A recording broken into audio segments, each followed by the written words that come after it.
Magandang araw po sa inyo, Sir Blair. Lalong-lalo na po sa mga giliw ninyong tagapakinig at taga-suporta sa inyong YouTube channel. Ang kwentong aking ibabahagi ay nangyari taong 1980. Maaga po kong naulila sa aking mga magulang. Kaya naman, si Lolo Terio na po ang nag-alaga sa akin, kasama ang aking pinsan na si Kuya Emilio. Kakaiba po talaga yung naging karanasan namin sa baryo ng Luntian.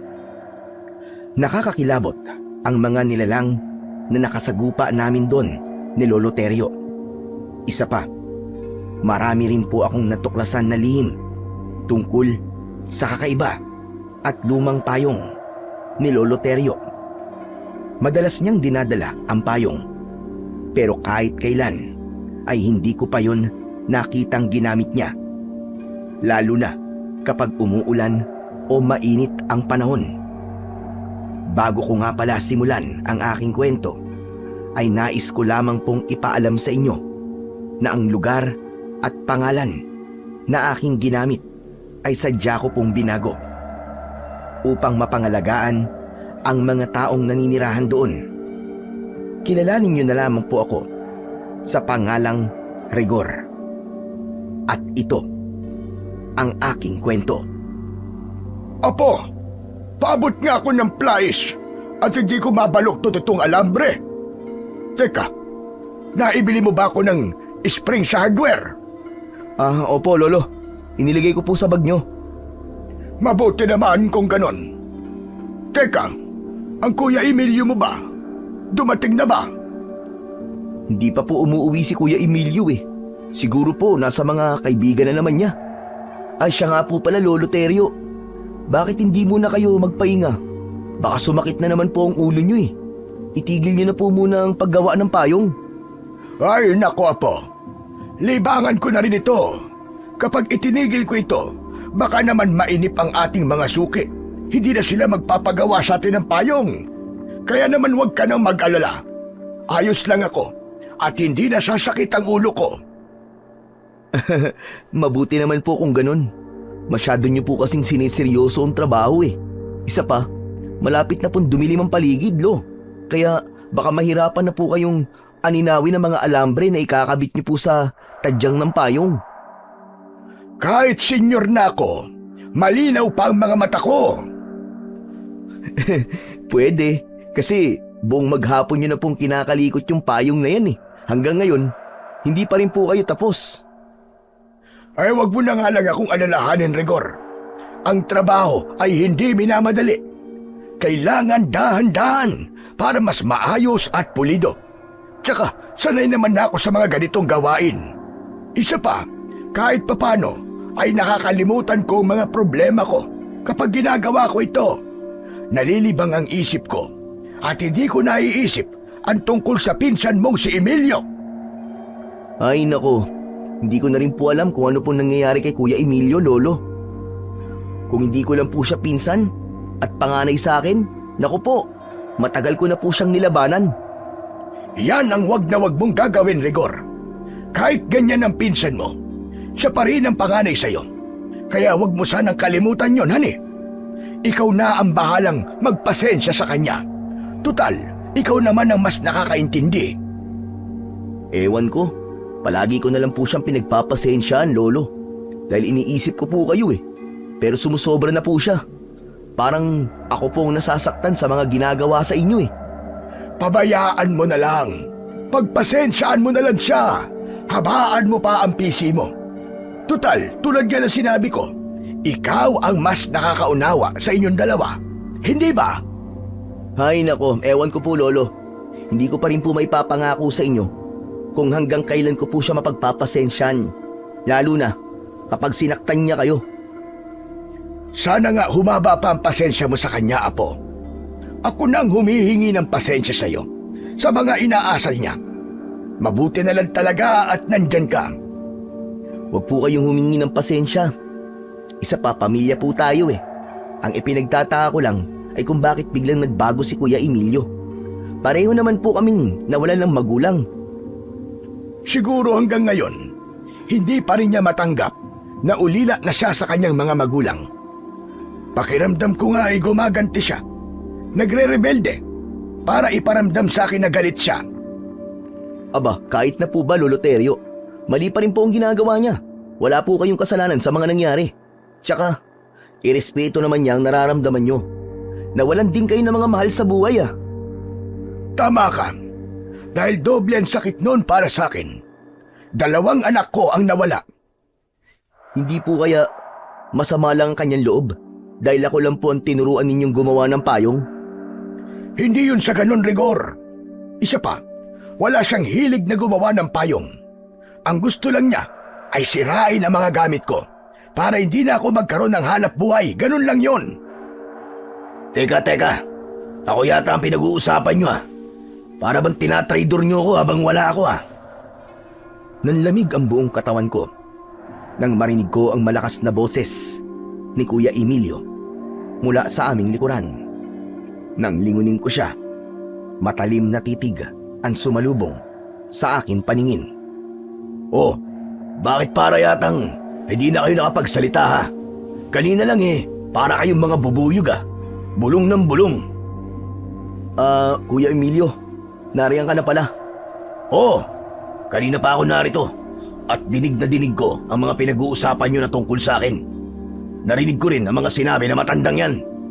Kuya Emilio, wala namang masama sa pinag-uusapan namin eh.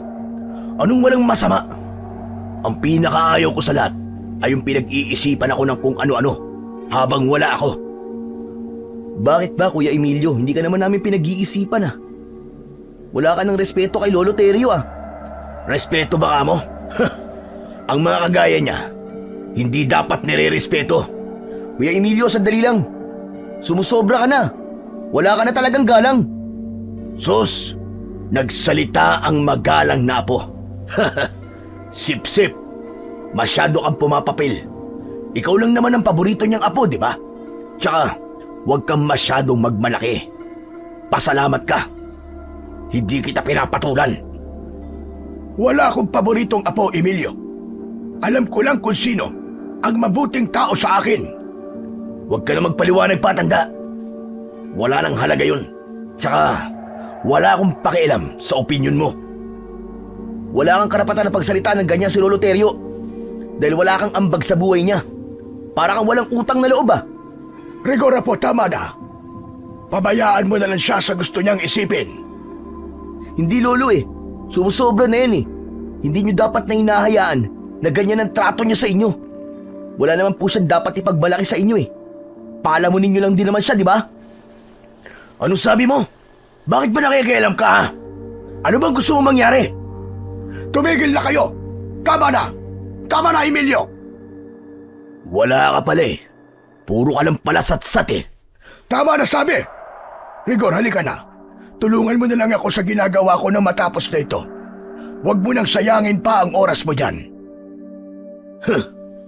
Sayang lang pala ang oras nyo sa akin. Parang sinabi nyo na rin na wala akong kwentang kausap. Oo, dahil hindi na nakakatuwa mga pinagsasasabi mo. Sana pala, ako na lang ang namatay. Kaysa araw-araw mo kong pinapatay sa masasakit na salitang ibinabato mo sa akin. Hindi ako manhid na kagaya mo. Nasasaktan din ako, Emilio. Kaya naman, kung wala kang masasabing maganda, umalis ka na lamang sa bahay ko. Hindi ako aalis.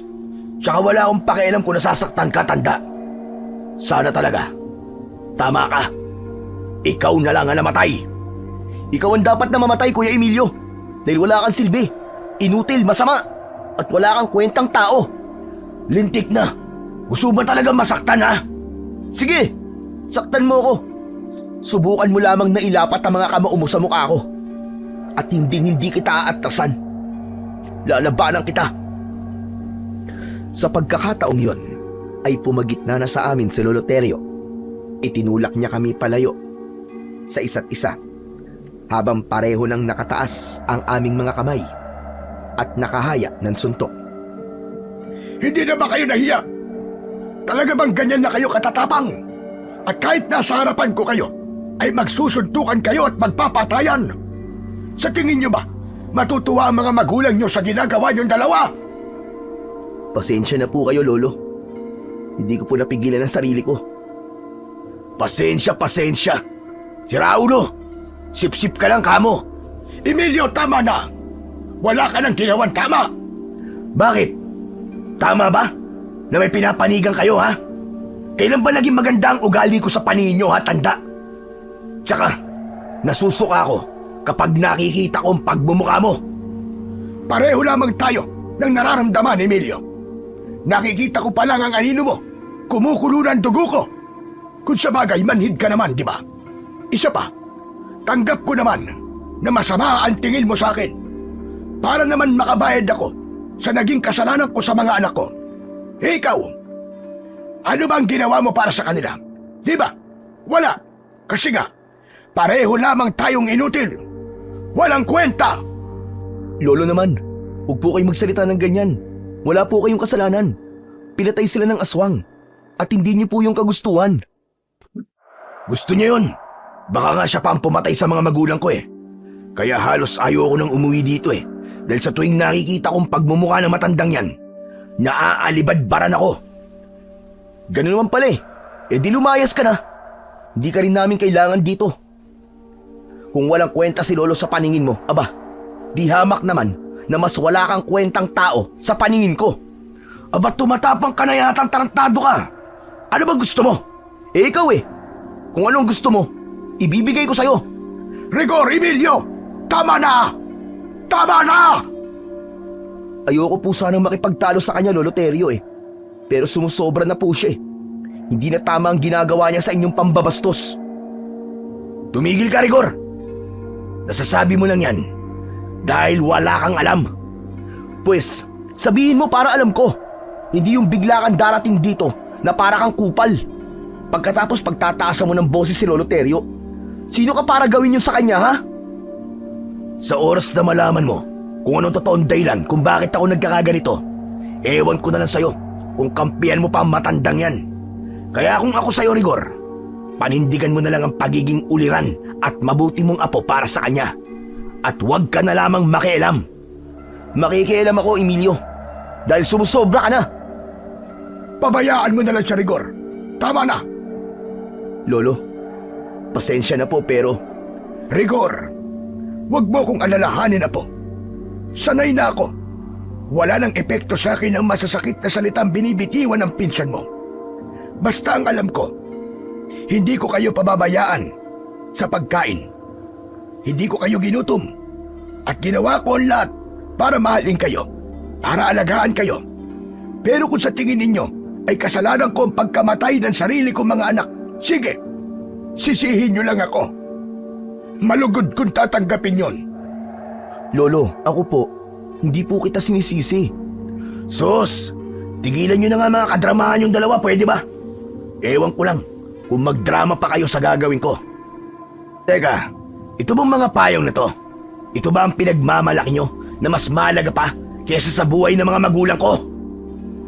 Kuya, anong gagawin mo sa payong ni Lolo Terio? Ang dapat dito, sirain. Kuya, wag! Huwag mo akong pigilan, tumabi ka dyan. Ang dapat sa mga to, durugin. Kuya, tama na, tama na! Lo, bakit hindi nyo inaawat si Kuya Emilio? Sinisira po niya ang payong nyo. Pabayaan mo siya. Kahit na anong gawin niya, hindi niya masisira ang mga payong ko. Matibay ang mga yan. At siya lang ang masusugatan sa gagawin niya. Kuya, ano ba? Tama na! Tigilan mo ako, Rigor. Huwag mo akong umatin. Baka pati ikaw tamaan sa akin. Subukan mo lang. Nasaktan ang pinsan mo. Makakatikim ka talaga sa akin. Sinasabi ko sa'yo, Emilio. Hindi na ako magtitimpe. Huwag mo akong takutin, tanda. Ikaw ang dapat na matakot. Dahil sa oras na malaman ni Rigor ang tungkol sa lihim mo, magagalit din siya kagaya ko. Kuya Emilio, ano ba nilihim ang sinasabi mo? Wala akong nililihim sa inyo. Yun ang totoo. Kaya huwag ka nang gumawa ng kwento, Emilio. Sinungaling. Hindi mo ako maluloko. Patutunayan ko na totoo ang mga nakita ko. Maghintay ka lang, tanda. Ano ba pinag-uusapan nyo? Teka, Kuya Emilio. Saan madadali ng mga payong ni Lolo? Wala ka ng pakialam doon kaya tumabi ka. Aba, Ayaw mong tumabi Hetong sa'yo! Inihampas sa akin ni Kuya Emilio ang mga hawak niyang payong. Kasunod ng pagtama ng suntok niya sa aking muka. Bumagsak ako sa sahig. Kuya, bakit mo naman ako sinuntok? Nagtatanong ka pa? Pakialamero ka kasi! Buisit na to Sumusobra ka na! Gusto ba talaga ng away Bumangon ako at gumanti sa kanya ng suntok. Tumama yon sa kanyang bibig. Bumagsak si Kuya Emilio sa sahig habang putok ang kanyang labi. Nagsuntukan kami sa harap ni Lolo Terio. Dahil sa kaguluhan namin, dinampot ni Lolo Terio ang luma niyang payong sa sahig at yun ang ginamit niyang pamalo sa amin. Kakaiba ang sakit na naramdaman ko nang lumapat ang payong sa puwet ko. Pareho kaming namilipit ni Kuya Emilio dahil sa sakit. Yun din ang kauna-unahang pagkakataon na sinaktan kami ni Lolo Terio. Lolo Terio! Tama na po! Pasensya na po! Natigilan si Lolo Terio. Bumakas sa kanyang muka ang pagkabigla. Wala siyang imik na pumasok sa loob ng kanyang kwarto. Si Kuya Emilio naman umiiyak dahil sa galit at sakit ng katawan. Pagsapit ng gabi ay hindi sumabay sa amin ng hapunan si Lolo Terio. Alam kong masama pa rin ang loob niya dahil sa nangyari. Kaya naman, hindi ko na siya pinilit na kumain. Pagkalipas ng ilang minuto, ay nagpasya na rin akong tumabi sa pagtulog kay Lolo Terio. Nakatalikod siya sa akin. Maya-maya pa ay naalimpungatan ako nang maramdaman ko ang dahan-dahang pagbangon ni Lolo Terio sa aming higaan. Nagkunwari akong tulog. Naramdaman ko na bumaba siya ng katre at maingat na humakbang palabas ng bahay. Nang marinig ko ang pagsara niya ng pinto, saka naman ako bumangon at lumapit sa bintana. Sumilip ako sa siwang nun at nakita ko si Lolo Terio na pumunta sa madilim na bahagi ng kakawyan habang dala ang luma niyang payong. Teka, saan kaya pupunta si Lolo Terio? Tsaka, bakit kaya kung kailang gabing-gabi na saka pa siya lalabas ng bahay? Hindi kaya masama pa rin ang loob niya sa amin? At balak na niyang iwan kami? Naku po, Diyos ko! Sana naman mali ang iniisip ko. Dala ng aking kuryosidad ay sinundan ko siya. Maingat at magaan ang hakbang ng aking mga paa na tinahak ang daan papasok sa kakawyan. Pagkalipas ng 10 minuto, nakita ko na tumigil si Lolo Terio sa kanyang paglalakad. Itinaas niya ang kanyang payong. Kaya nagmadali naman ako na pumunta sa likod ng puno para doon ay magtago. Ano kaya ang ginagawa ni Lolo rito? Tsaka, malayo na to sa bahay namin Diyos ko, bakit kaya kinakabahan ako? Nagpalinga-linga ako sa paligid. Mabuti na lang at maliwanag ang sikat ng buwan, kaya malinaw kong nakikita ang paligid. Sumilip ulit ako sa gilid ng puno, pero wala si Lolo Terio sa kanyang kinatatayuan. Lumabas ako ng aking pinagtataguan.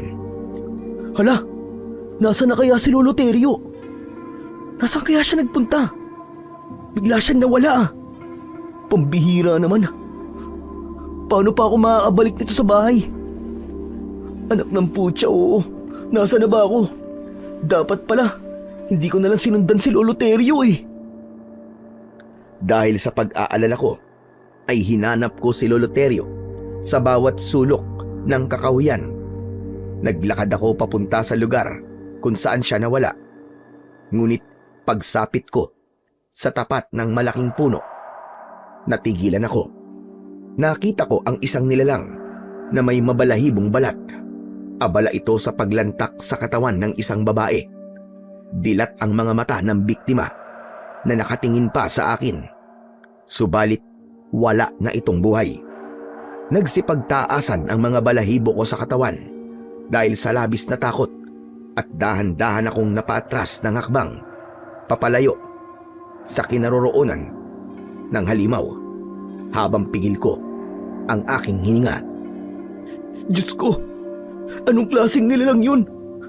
Anong klaseng nilalang ang papatay ng tao? Nasaan na kaya si Lolo? Lo, nasaan ka na ba? Saan ka ba nagpunta? Dahil sa takot, ay agad akong nagtago sa likod ng isang malaking puno. Nanginginig ang aking buong katawan at mula sa aking pinagtataguan ay tanaw ko kung paanong winasak ng halimaw ang tiyan ng biktima. Rinig na rinig ko rin ang tunog ng pagkadurog ng buto nito sa loob ng bibig ng aswang. Pagkatapos ay hinugot nito ang lamang loob ng biktima. Nilantakan yon at pasubsob na kumain sa kanyang palad. Aswang! Aswang nga yun, di ako maaaring magkamali. Diyos ko, tulungan niyo po ako. Tulungan niyo ako. Kailangan kong makaalis dito.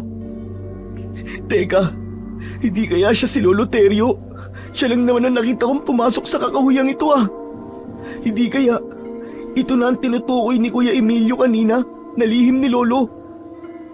Diyos ko po, huwag naman sana. Aswang si Lolo Terio. At ito ang lihim niya. Nang mga sandaling yon, ay hindi ko maintindihan ang aking nararamdaman. Hindi ko namalayan na tumulo na pala ang luha ko sa aking mga mata. Hindi mawala-wala sa isip ko kung paano niyang nilantakan ang kaawa-awa na biktima. Hindi. Hindi ito totoo. Nagkakamali lang ako. Hindi aswang si Lolo Terio. Hindi siya aswang. Gusto kong papaniwalain ang sarili ko na hindi totoo ang mga nakita ko. Ngunit paulit-ulit na bumabalik sa isip ko ang itsura ng aswang. Dala ng bugso ng aking damdamin, tumakbo ako ng mabilis, papalayo sa lugar na yon. Ni hindi ko namalayan kung paano ako nakabalik sa aming bahay. Namumutla ang labi ko, nanginginig ang tuhod ko, at pinagpapawisan ako ng malamig. Mabilis kong isinara ang pinto habang habol ang sarili kong hininga. Subalit nagulat ako nang marinig ko ang boses ni Kuya Emilio mula sa aking likuran. Mukhang nakakita ka ng multo ah. Humarap ako kay Kuya Emilio. Nakakaloko ang kanyang ngiti habang nakaupo sa upuan nagawa sa kawayan. Ano? Nakita mo rin ba? Nakita mo rin ba kung ano ang totoong pagkatao ni Lolo Terio? O magiging kagaya rin kita na magbubulag-bulagan sa mga nakita? Kuya Emilio, ang ibig mo ba sabihin, alam mo na rin na aswang si Lolo Terio? Pero kailan pa? Kailan mo pa nalaman yung tungkol sa kanya? Matagal ko nang alam na aswang si Lolo Terio. Ikaw lang naman ang tanga at walang alam. Sigurado ka ba, kuya? Kasi yung aswang na nakita ko kanina, hindi ko naman nakita ang pagpapalit niya ng anyo. Baka naman nagkakamali ka lang. Baka hindi si Lolo Terio yun. Sira ulo ka ba? Nakita ko ang pagsunod mo sa kanya kanina. Nakasilip din ako sa bintana habang pinagtatawanan ka. Dahil sa wakas, matutuklasan mo na ang lihim ng matandang yon. Kaya nga kahit kailan hindi gumaan ang loob ko sa kanya eh. At ganyan na ganyan din ang naging una kong reaksyon nang sundan ko noon si Lolo Terio at makita ko ang halimaw na yon. Kaya sa itsura mo ngayon, alam ko na nakita mo rin siya. Pero hindi pa ako sigurado kung si Lolo Terio nga ang nakita ko. Huwag kang ang tanga. Lukuhin mo sarili mo, pero hindi ako. Alam mo na ang katotohanan, kaya huwag ka nang magbulag-bulagan. Siya lamang ang sinundan mo kanina. Kaya ang aswang nakita mo, siya talaga si Lolo Terio. Marami na siyang pinatay, Rigor. At lihim niya yung ginagawa. Kaya mag-isip-isip ka na. Hindi pa rin ako naniniwalang aswang siya, kuya. Pero huhulihin ko siya. Gusto kong matiyak na totoo nga ang mga nakita ko kanina. Aswang siya, aswang. At matagal niya na tayong niloloko. Yun ang totoo. Baka nga siya pa ang pumatay sa mga magulang natin eh. Kaya nga galit na galit ako sa kanya. Sagad sa buto galit ko sa kanya. Kaya ikaw, bahala ka. Magkunwari kang walang nakita. Magtanga-tangahan ka hanggang gusto mo. Sige lang, panindigan mo kung ano ang pinaniniwalaan mo. Naniniwala pa rin ako sa nararamdaman ko. Hindi niya magagawang sakta ng mga magulang natin. Bahala ka na nga sa gusto mong isipin. Basta ako, hahanap ako ng paraan para pagbayaran niya ang ginawa niya sa mga magulang ko. Bumundol ang kaba sa aking dibdib nang marinig ko ang sinabing yun ni Kuya Emilio. Isa yung banta sa buhay ni Lolo Terio. Kinabukasan, pagkatapos kong matuklasan ang eksenang yun kagabi, pakiramdam ko para na bang sasabog ang dibdib ko sa pag-aalala. May pagkakataon pa nga na gusto kong magtanong. Pero natatakot ako dahil hindi pa ako handa sa magiging sagot niya. Kaya naman, nanatili na lang ako na walang kibo sa aking kinauupuan na silya. Napansin ko rin na may sugat siya sa braso. Parang nanggaling yun sa isang kalmot. Kaya't napatingin ako sa kanyang muka, pero agad din akong nagbawi ng tingin. Hindi naman yun nakaligtas sa paningin ni Lolo Terio. Rigor, ano bang problema mo at kanina ka pang hindi napapakali sa upuan mo? Para bang sinisilihan ang puwet mo? May gusto ka ba sabihin sa akin? Wala po, Lolo Terio. May iniisip lang po ako. Ay siya, kalimutan mo na kung ano ang iniisip mo. Kumain ka na lang ng almusal at samahan mo kung pumunta sa Karatig Baryo. Baka marami nang magpapagawa ng payong sa atin doon. Lolo Terio, pwede po ba na hindi mo na ako sumama? Aba, bakit naman? Para bang ngayon lang kita narinig na tumanggi na sumama sa akin? Ano bang problema? Wala naman po akong problema, Lolo Terio. Pasensya na po kayo. Masama lang po talaga ang pakiramdam ko. Kilala kita, Rigor. Alam ko kung nagsisinungaling ka sa akin o may itinatago ka sa akin. Sa napapansin ko sa iyo ngayon, para bang iniiwasan mo ko? Huwag po kayong mag-isip ng ganyan, Lolo Terio. Totoo naman po talaga na masama ang pakiramdam ko eh. Ganun ba? Hindi pa naman ako pwedeng umalis na walang kasama. Madali akong mahilo. Baka mapano ko sa daan. Hindi po ba pwedeng bukas na lang po tayo pumunta ron, Lolo? Hindi pwede. Dahil kahapon pa hinihintay ng may-ari itong mga payong. Hindi ko lang masabi kay Lolo Terio ang tumatakbo sa isip ko ng mga sandaling yon. Nag-alala ako na baka kunwari lang si Lolo na maghahatid ng payong sa mga suki nito. Pero ang totoo, baka naghahanap lang siya ng susunod na magiging biktima. Mas lalo kong kinabahan nang lumabas ng kwarto si Kuya Emilio. Huwag niyo nang piliting sumama sa inyo ang paborito niyong apo. Dahil sa totoo lang, natauhan na yan. Ano ba pinagsasasabi mo ha, Emilio? Kaya aga-aga, magsisimula ka na naman. Kuya Emilio, pwede ba? Umayos ka nga. Bakit? Maayos naman ako ah. Tumigil ka. Hindi na ako makakapayag. Nabastusin mo pa ako sa loob ng pamamahay ko. Sige nga.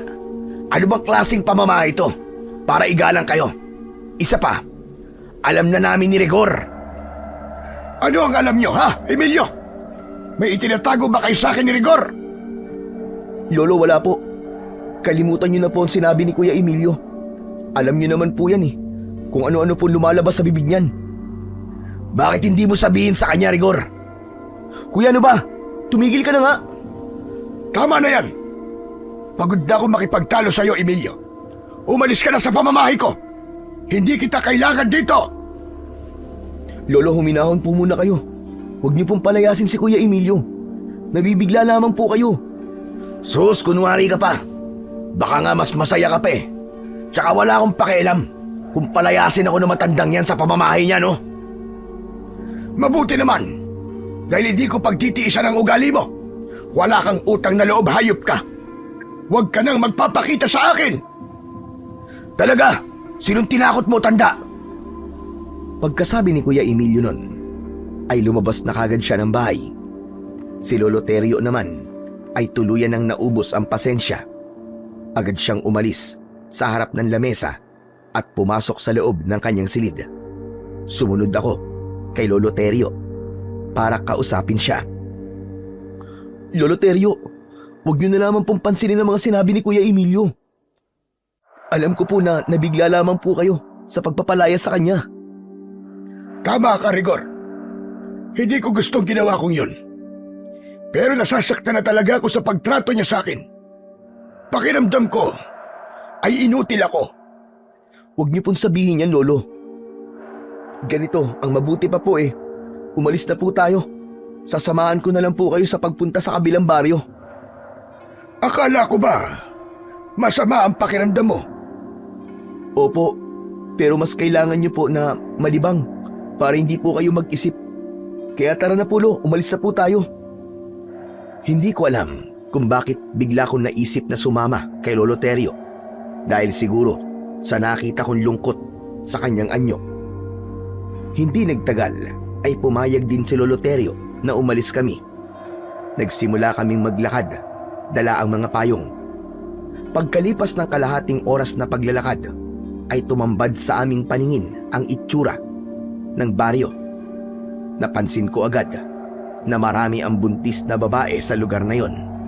Mas lalong tumindi ang takot na nararamdaman ko dahil iniisip ko na may bago na namang mabibiktima, si Lolo Terio. Apo, napansin ko habang nasa daan tayo kanina, abay hindi ka nagsasalita, hindi ka nagtatanong. Para bang meron nang nagbago sa iyo? Ano po Naku Lolo, wala pong nagbago sa akin. Tsaka, huwag niyo po akong alalahanin.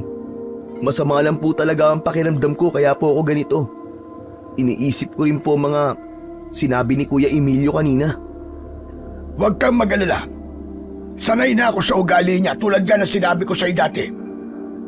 Kanina lang ako napuno sa kanya.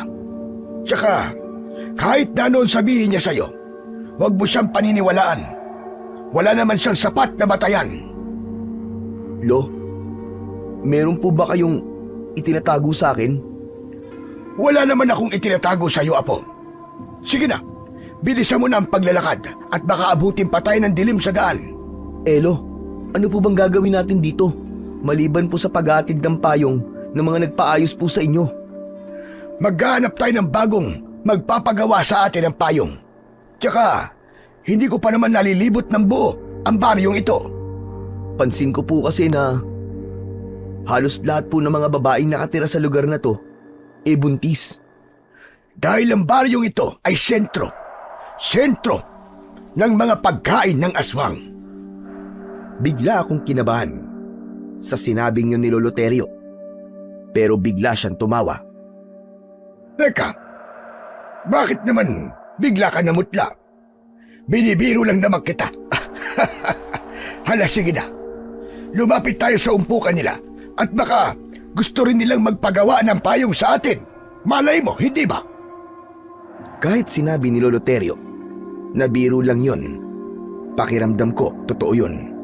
Kaya habang naglalakad kami ay hindi mawala ang kaba sa dibdib ko. Paglapit namin sa umpukan ng mga tao, napansin ko kagad ang masamang tingin ni Lolo Terio sa mga babaeng buntis. Sa palagay ko, sinusuri ni Lolo Terio ang galaw ng mga babaeng naroroon.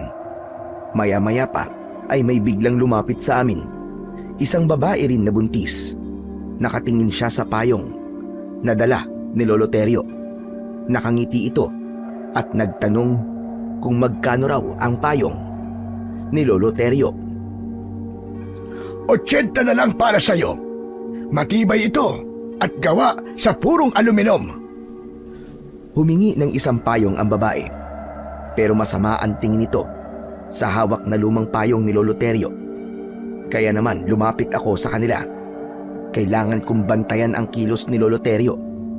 Paglapit ko ay nahuli ko na masama ang tingin ng aking lolo sa tiyan ng babae. Mabuti na lang ay may lumapit na lalaki sa aming kinaroroonan. Inakbayan nito ang babaeng buntis. Saka nakangiting nakipag-usap kay Lolo Terio.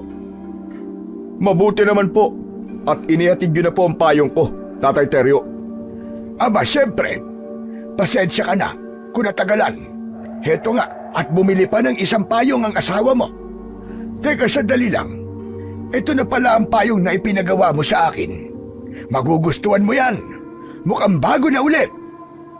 Aba, oo nga no. Mahusay ang pagkakagawa nito ah. Mukhang matibay. Muntik ko nang hindi makilala. Tamang-tama ito at malapit na ho ang tag-ulan. Sinipat-sipat pa ni Mang Arnold ang hawak niya na payong. Pero napansin ko rin ang pagsulyap niya sa lumang payong ni Lolo Terio habang nakatukod yun sa lupa. Teka, Tatay Terio. Parang mas maganda yata ang isang yan ah. Yan din ang gusto ng asawa ko eh. Nako, pasensya ka na. Ngunit hindi ko ito ipinagbibili. Pag sarili ko itong gamit. Ala-ala pa to sa namatay kong mga anak. Abay, sayang naman ho. Balak ko sanang bilhin yan kahit magkano. Pasensya na talaga, Arnold. Pumili ka na lamang ng iba. Magkakapareho naman sila ng itsura. Kung gusto mo, babawasan ko na lamang ang halaga ng payong na magugustuhan mo. Biglang umasim ang muka ni Mang Arnold at dumilim ang anyo. Sayan nga ang gusto ko, Tatay Terio eh. Tsaka kung magdadala ka ng payong at hindi mo naman pala ipagbibili, aba, hindi mo na sana nilantad sa amin. Paano yan? At nagustuhan ng asawa ko. Baka makunan siya. Pero hindi ka rin naman siguro bulag. Nakita mo naman siguro na nakaiwalay ang payong ko sa mga payong na ibinibenta ko. Ang ipinagtataka ko lang, di hamak naman na mas maganda mga bagong payong na to kaysa sa luma kong payong. Bakit ba? Para yatang mas interesado kayo sa luma kong payong.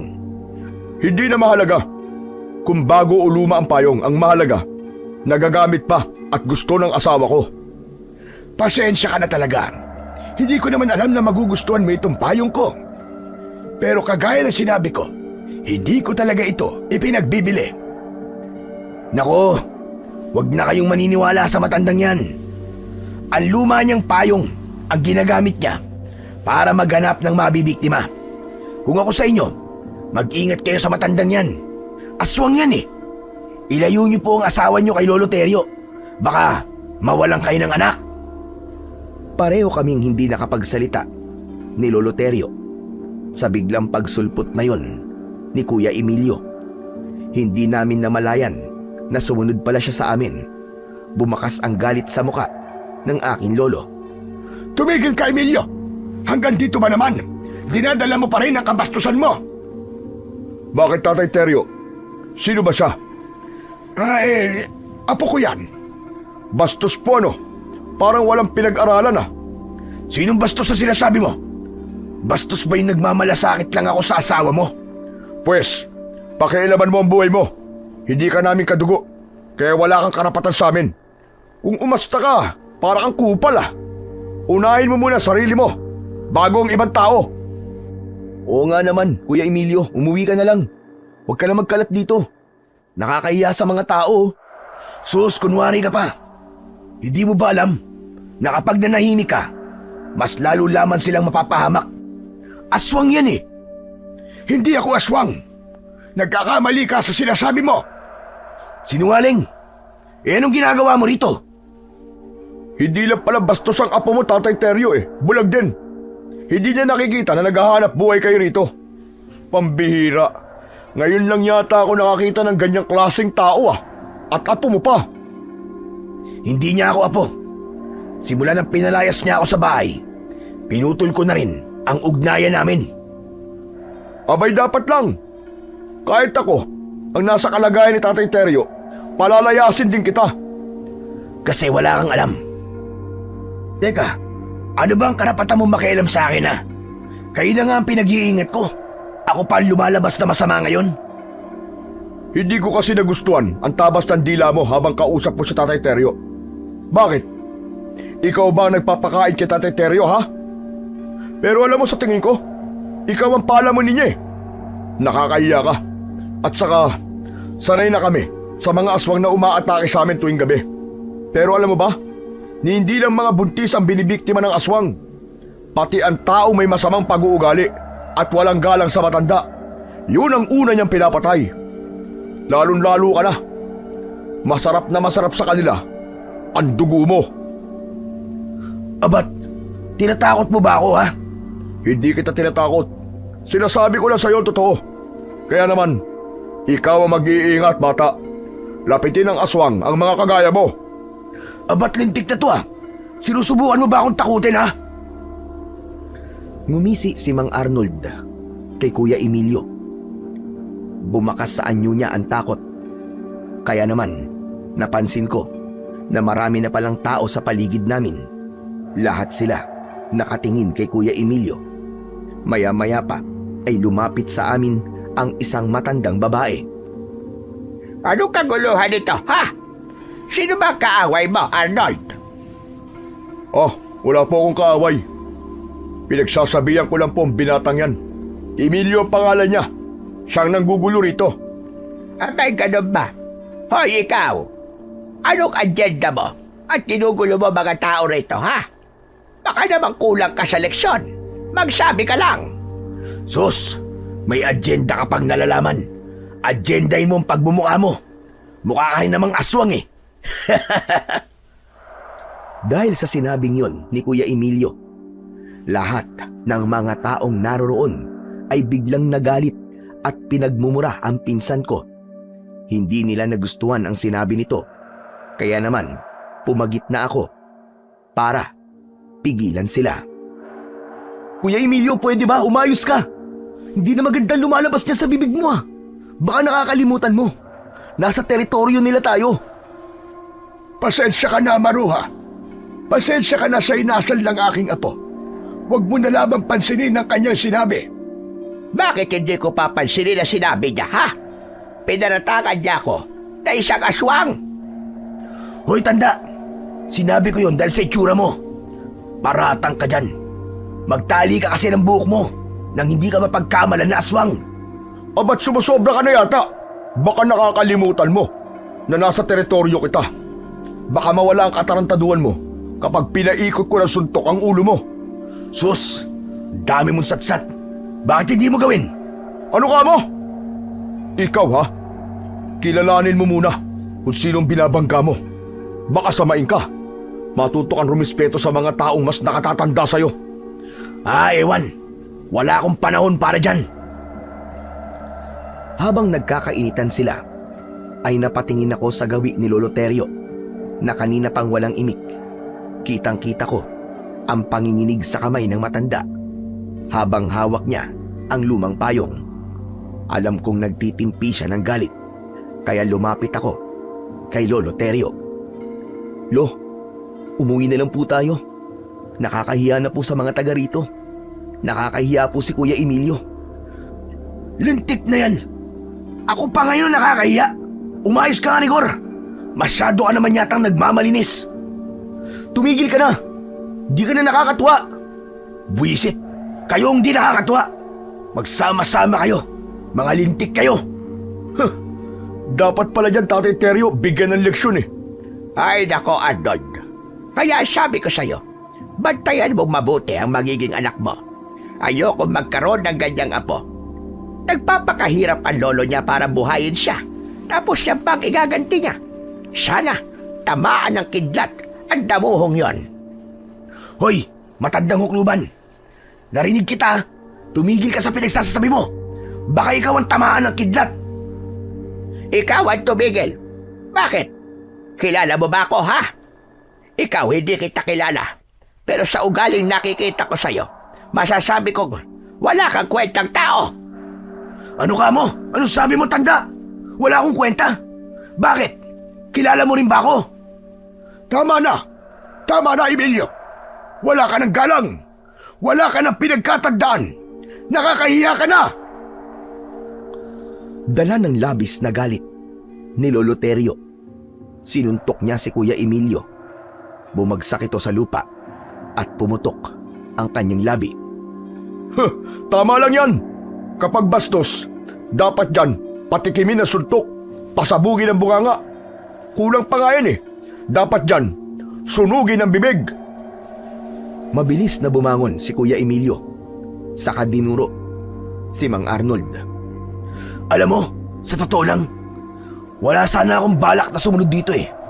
Kaya lang, nag-aalala ako sa mga taong taga rito. Pero yung mga tao pala na inaalala ko ay pare-pareho naman pala na mga walang kwentang tao. Mag-iingat ka sa mga pinagsasasabi mo, binata. Makapangyarihan na salita, lalo na ang pagduduro ng daliri sa mukha ng tao. Baka magsisi ka. Tama na yan, Nay. Umalis na po tayo dito. Tutal, nakapili na po si Lilia ng payong. Sige na, anak.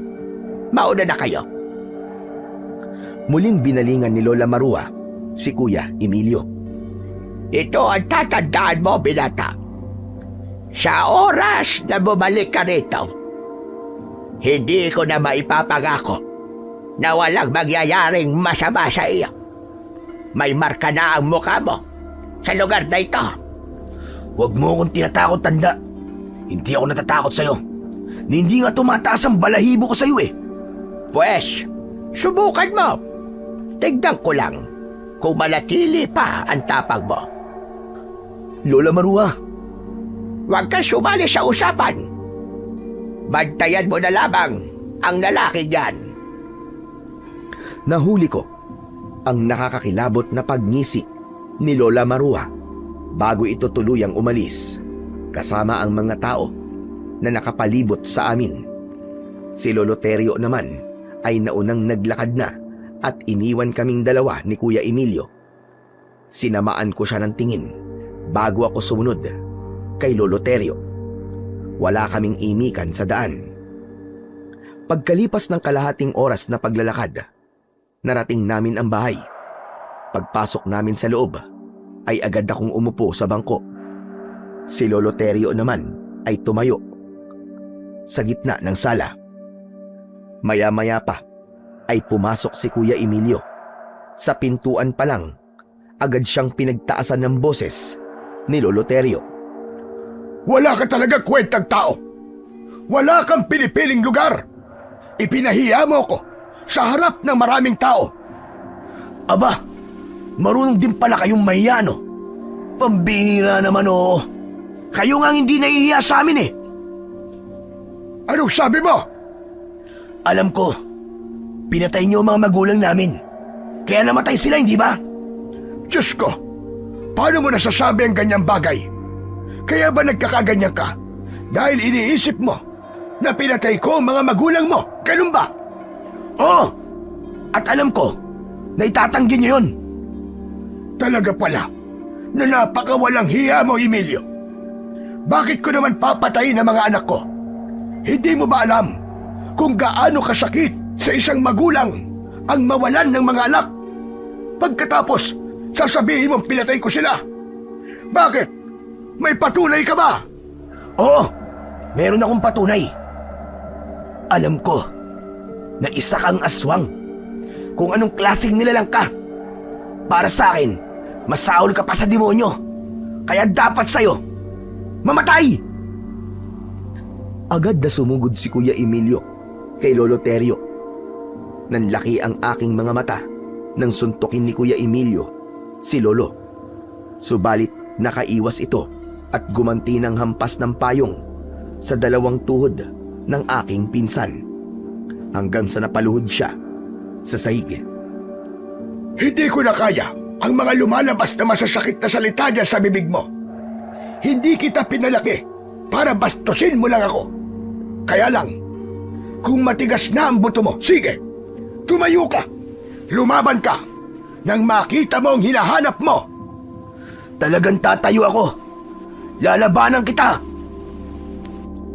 Muling sumugod si Kuya Emilio kay Lolo Terio na hindi man lang umaalis sa kinatatayuan nito. Para akong nanonood ng magandang laban sa pelikula. Kagaya ng nangyari kanina, nabigo si Kuya Emilio na pabagsakin si Lolo Terio. Pero dahil tumayo na naman ito para umatake kay Lolo Terio, ako na ang sumuntok kay Kuya Emilio. Bumagsak siyang patihaya sa sahig. Tama na, kuya! Para ka ng baliwa! Bakit ka ba ganyan? Wala namang ipinakikitang masama sa'yo si Lolo Terio ah! Huwag kang ang tanga, Rigor. Huwag mo siyang kampiyan. Huwag mong ipagtanggol ang aswang na yan.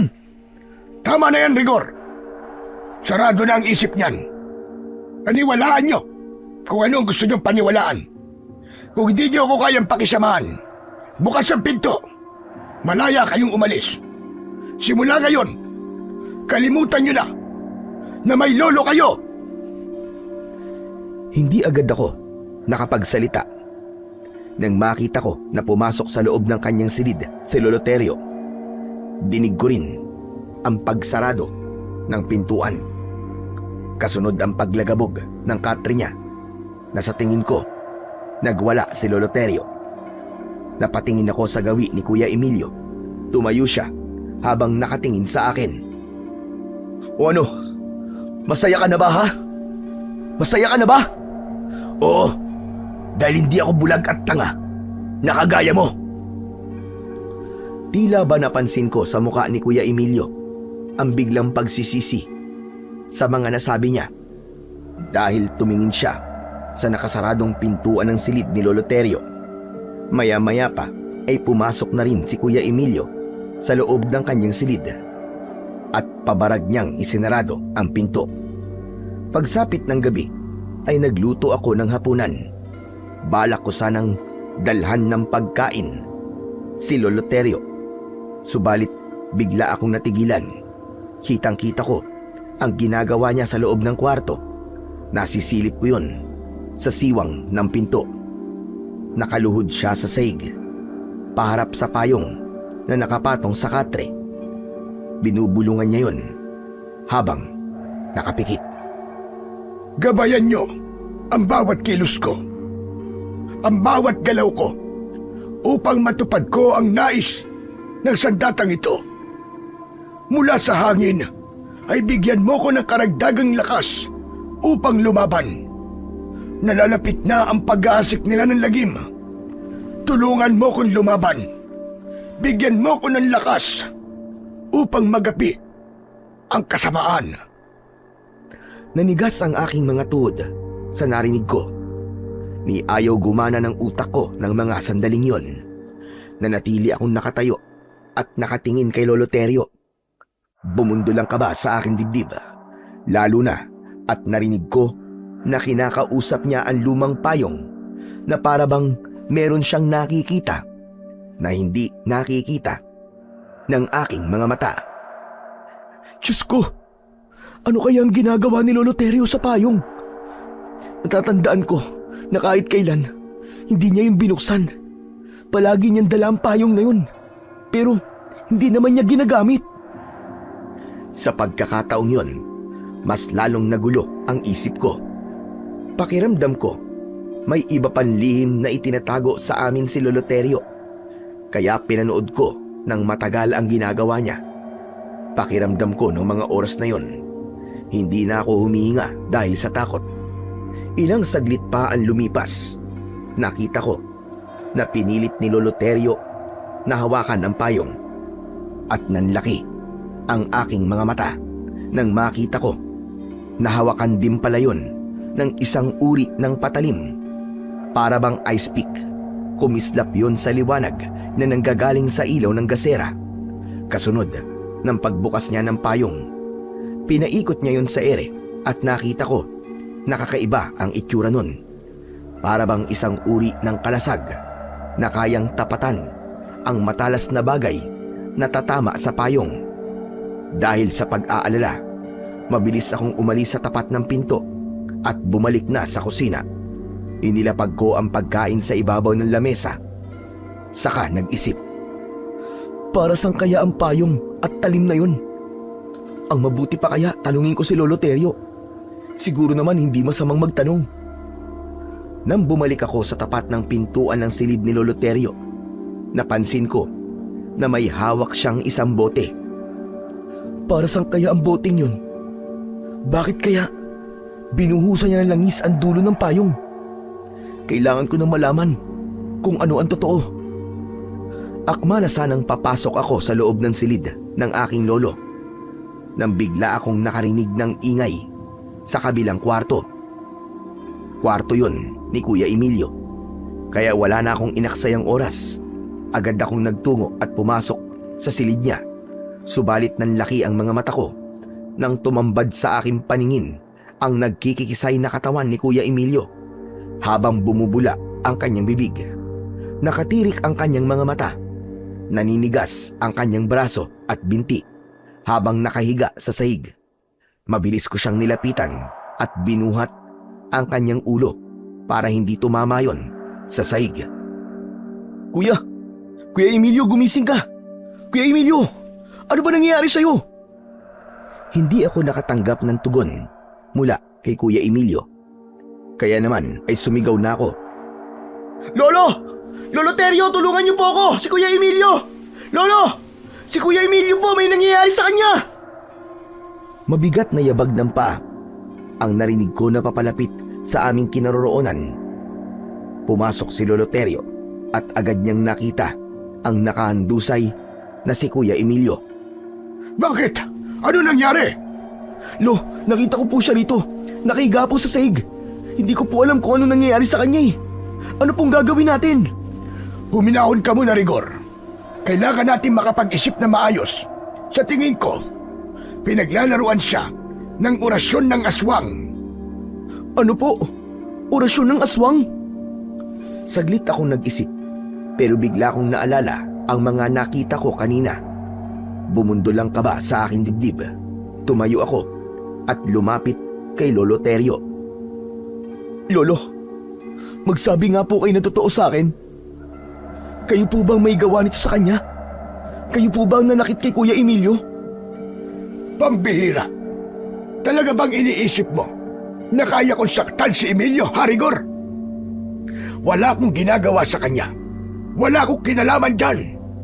Nag-iisip nga ako kung paano ko siya pagagalingin laban sa orasyon ng aswang na sumanib sa kanyang katawan.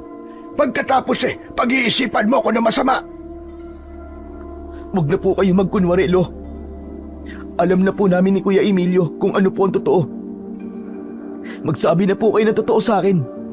Gusto ko pong isipin na nagkamali lang po ako sa mga nakita ko nang gabing sinundan ko po kayo. Tatanungin ko po ulit kayo, Lolo. Kayo po bang may gawa nito sa pinsan ko? Wala akong ginagawang masama kay Emilio. Nagkakamali ka sa iniisip mo, Rigor. Hindi ako masamang tao. Pero Lo, nakita ko po kung paano niyo po kinain yung tao dun sa kakauyan. Nakakatakot po ang itsura niyo. Isa kayong aswang. Hindi ako aswang, Rigor. Sana nga. Pero hindi pa puron matatapos ang hinala ko na aswang kayo. Kanina po, sa loob ng kwarto niyo, narinig ko po na binubulungan niyo po ng orasyon ng luma niyong payong. Pagkatapos ay nagkaganito na po si Kuya Emilio. Paano niyo po yun may papaliwanag sa akin, ha? Ngayon po yung sabihin niyo kung wala bang katotohanan ng mga nakita ko. Totoo ang lahat ng mga nakita mo sa loob ng aking silid. Pero yung sa kakauyan, hindi ako yon. Dahil hindi ako aswang. O baka naman, kaya ka nagkakaganyan ay dahil naniniwala ka na sa mga pinagsasasabi ni Emilio, ha, Rigor? Ikaw ang higit na nakakakilala sa akin. Pinaniwalaan ko lamang po kung ano ang mga nakita ko. Hindi po ako maaaring magkamali sa mga nakita ko, Lolo. Alam ko pong may kakaiba sa inyo. Aswang po ba talaga kayo? Ilang beses ko ba sasabihin sa'yo na hindi ako aswang? Hindi ako aswang, Rigor. Maniwala ka. Kung hindi po kayo isang aswang at hindi kayo may gawa nito kay Kuya Emilio, pagalingin niyo po ang pinsan ko. Pagalingin niyo po si Kuya Emilio. Dahil sa totoo lang, hindi ko na po alam kung ano ang paniniwalaan ko. Pero sa ngayon, hindi po muna ako maniniwala sa mga sasabihin niyo sa akin. Pagkasabi ko nun, ay iniwanan ko si Lolo Terio sa loob ng silid ni Kuya Emilio at pumasok ako sa aking silid. Ipinaramdam ko sa kanya na masama talaga ang loob ko. Lumipas ang 3 araw, wala pa ring pagbabago sa kalagayan ni Kuya Emilio. Sa kwarto niya, natutulog si Lolo Terio. Nalaman ko na hindi na makapagsalita si Kuya Emilio magmula nang mangyari yon sa kanya. Madalas siyang sumisigaw na para bang humihingi ng tulong. Sumusuka rin siya ng malapot na likido kasabay ng malakas niyang pag-angil na para bang wala na siya sa kanyang sarili. Dahil doon, mas lalong tumindi ang galit ko kay Lolo Terio. Hindi ko siya kinakausap, ngunit patuloy pa rin ako sa paggawa ng payong kasama siya. Hanggang isang gabi, nahuli ko si Lolo Terio. Iginapos niya sa katre si Kuya Emilio. Nagtago ako sa likod ng pinto at sinilip siya. Pinanood ko kung ano ang ginagawa niya. Pagkatapos niyang igapos si Kuya Emilio, nakita ko siyang dumaan sa bintana. Sinundan ko siya dahil balak kong hulihin siya. Gusto kong malaman at mapatunayan kung totoo ba na isa siyang aswang. Sinundan ko siya hanggang sa pagpasok sa madilim na bahagi ng kakahuyan. Hindi ko naramdaman ang takot habang abala ko sa pagsunod sa kanya sa paglalakad. Ngunit nagtataka ako dahil ang daan na tinatahak namin ay papunta sa Karatig Baryo, sa lugar na aming pinuntahan. Ilang araw na ang nakakalipas. Natigilan ako dahil nakita ko nakaharap ni Lolo Terio si Laila, ang buntis na nakausap namin ni Lolo. Mabilis akong nagtago sa likod ng puno. Sinasabi ko na nga ba't aswang si Lolo Terio? Balak niyang patayin at kainin ang buntis na yun. Diyos ko, hindi niya na ako maluloko ngayon. Hindi na siya makakapagsinungaling sa akin. Dahil sisiguraduhin kong mahuhuli ko na siya sa aktwal niyang pagpatay sa buntis. Sinilip ko ulit ang kinaroroonan ng dalawa. Nakita ko na nagtitigan lamang sila. At kahit nakikita ng babae ang banta ng panganib mula kay Lolo Terio, hindi ko nakita ang takot sa kanyang muka. Sa halip, ngumisi pa ito ng nakakatakot at nakakakilabot, kasunod ng malakas nitong pagtawa. Teka, bakit para yatang masaya pa ang buntis nang makita niya si Lolo Terio? Hindi ba siya natatakot kay Lolo Terio? Tsaka, dala ni Lolo Terio ang kanyang payong. May patalim yun. Paano kung saksakin siya ni Lolo Terio? Kailangan mapigilan ko siya. Hindi ko hahayaan na pumatay na naman siya ng tao. Nanlaki ang mga mata ko ng sandaling yun dahil binuksan na ni Lolo Terio ang kanyang lumang payong. Kasunod ng paghugot niya ng talim mula sa hawakan nito, bumundol ang kaba sa aking dibdib. Nang mapansin ko, nasasaksakin niya ang babae. Hindi na ako nag-aksaya ng oras. Mabilis akong tumakbo papalapit sa kinaroroonan ni Lolo Terio. Lolo, wag! Wag niyo siyang papatayin! Rigor, anong ginagawa mo rito? Hindi ka dapat nandito. Bumalik ka na. Sige na, bumalik ka na sa bahay. Bilisan mo! Kailangan ko po kayong pigilan. Huwag niyo po papatayin ng buntis. Maawa po kayo sa sanggol. Nagkakamali ka, Rigor. Bumalik ka na sa bahay. Tumakbo ka ng mabilis at huwag ka nang lilingon. Saka na ako magpapaliwanag. Sige na, umalis ka na, Apo!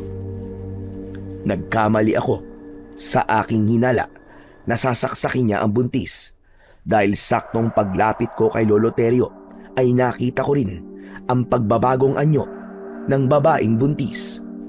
Umalingaw-ngaw ang malakas niyang halakhak at sa paglantad ng kanyang itsura, nakilala ko ang nilalang. Teka Lo, siya po ang aswang na nakita kong pumatay sa babae sa kakahuyan. Pero ang buong akala ko ay kayo po yun. Kaya nga umalis ka na, Apo! Iwan mo na ako rito! Bilisan mo! Huwag na matigas ang ulo! Bilisan mo na! Hindi Lo, hindi po kita iiwan dito. Sige na! Huwag na sabing matigas ang ulo mo eh! Papatayin ka niya at nararamdaman ko na hindi siya nag-iisa. Kailangan ko lang talagang gawin ito para gumaling na ang pinsan mo. Bilis, tumakbo ka na! Hindi ka dapat nandito! Hindi mo dapat ako sinundan dito! Lo, patawarin niyo po ako. Akala ko po talaga kayo po ang aswang eh. Hindi ko na natapos ang mga sasabihin ko dahil inatake na kami ng aswang. Saktong paglundag ng aswang, sinalubong naman siya ng nakabukas na payong ni Lolo. Para bang may malakas na puwersa ang tumama sa katawan ng aswang at tumalsik ito ng ilang dipaan layo mula sa aming kinaroroonan. Nakita ko na bumagsak siya sa lupa pero agad din na nakabangon. Sumugod ulit siya sa amin pero sinalubong siya ng saksak ni Lolo Terio gamit ang dulo ng payong. Kasunod ng pagsaksak niya sa leeg nito gamit naman ang talim sa hawakan ng payong. Nagkikikisay ang aswang dahil sa labis na sakit. Hindi ako makapaniwala sa husay ni Lolo Terio pagdating sa pakikipaglaban. Nang muli siyang saksakin ni Lolo Terio, bumagsak sa lupa ang aswang at nasunog ang kanyang katawan. Lolo, napatay niyo po ang aswang! Ang galing niyo po! Kailangan ko siyang patayin para mawala ang sanib ng orasyon sa katawan ng pinsan mo. Isa pa, hindi ka na dapat sumunod dito. Malalagay sa panganib ang buhay mo. Baka hindi kita maprotektahan, kagaya na nangyari sa mga anak ko. Pasensya na po talaga kayo, Lolo Terio. Hindi ko po kasi alam eh. Tsaka, wala na po tayong magagawa dahil nandito na po ako eh. Sasamahan ko na lang po kayo. Hindi! Anong ginawa niyo sa asawa ko? Napaatras kami ni Lolo Terio nang biglang dumating si Mang Arnold habang nakatingin siya sa naabong katawan ng kanyang asawa. Hindi maaari ito! Anong ginawa mo, Terio? Dala ng labis na galit, nagpalit siya ng anyo bilang aswang. Tumubo ang mahaba niyang pangil sa bibig at nagkulay pula ang kanyang mga mata. Kasunod, ng dahan-dahan niyang paglapit sa amin, umatras kami ni Lolo Terio habang hindi inaalis ang tingin namin sa kanya. Itinutok ni Lolo Terio ang talim sa aswang. Apo, ikaw na ang gumamit sa payong. Gamitin mong pananggalang laban sa matulis niyang kuko. Tinanggap ko ang payong at itinutok ko yun kay Mang Arnold. Pinatay mo ang asawa ko, kaya malalagot kayo sa akin. Hindi ako makakapayag na hindi niyo pagbayaran ang ginawa niyo sa mag-ina ko. Pinatay niyo ang mga anak ko. Kung tutusin, kulang pa mga buhay nila sa ginawa niyo sa mga anak ko at sa asawa nila. Pinagtulungan niyo silang kainin na para bang sila ang handa sa piyesta. Ngayon naman, papatayin kita at walang ibang makikinabang sa katawan mo kundi ang mga uod sa lupa. Tumulo ang malapot na laway ni Mang Arnold dahil sa pag-angin niya ng malakas. Kasunod ng pagbuka ng kanyang bibig at pagtingala niya sa langit na para bang nagtatawag siya ng magiging kasama. Hindi ko hahayaan na makapagtawag ka pa ng kasama. Agad na kumilos si Lolo Terio. Mataas siyang tumalon. Pagpatak niya sa lupa, diretso ang pagbaon niya ng talim sa dibdib ni Mang Arnold. Ngunit gumanti ito ng suntok kay Lolo.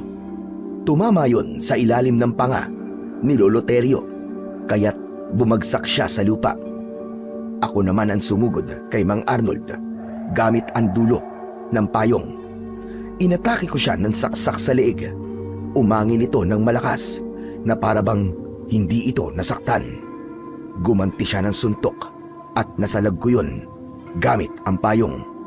Nasaktan ang kanyang kamao kaya nakahanap ako ng pagkakataon. Agad ko siyang sinipa sa maselang bahagi ng kanyang katawan.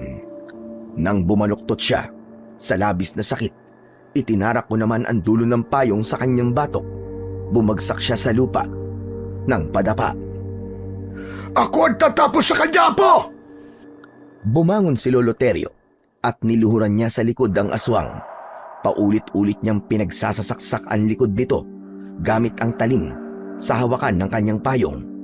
Sa pangalawang pagkakataon, nasaksiyan ko ang nasunog na katawan ng aswang. Tumayo si Lolo Terio. Nangihina siyang tumingin sa akin.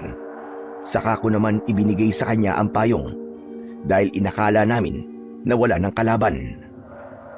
Naging kampante kami ni Lolo Terio, kaya hindi ko naiwasan ang pagtama ng kuko ng aswang mula sa aking likuran.